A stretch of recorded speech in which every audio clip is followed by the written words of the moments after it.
Hey guys, hi, this is Tulsi. Welcome back to my channel. Today I am up with another painting tutorial. I hope you like it. It is a gouache painting tutorial.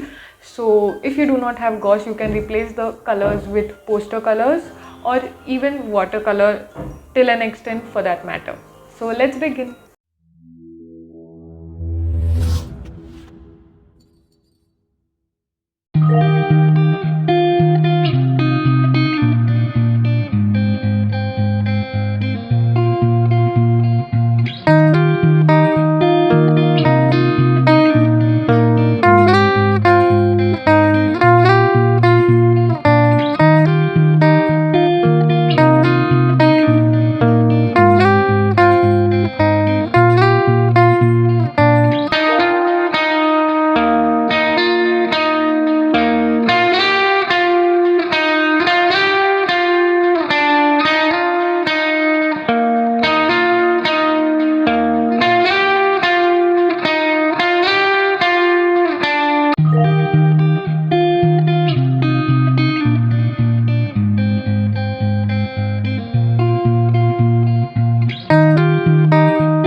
that's it for today. I hope you liked today's tutorial. If you happen to make any of the paintings from my tutorials, do not forget to share your work with me on Instagram, or you can tag me on Instagram at @creative_edge. I'll leave the link for my Instagram handle below, so do follow me there. Until then, stay tuned for more videos. Bye, take care.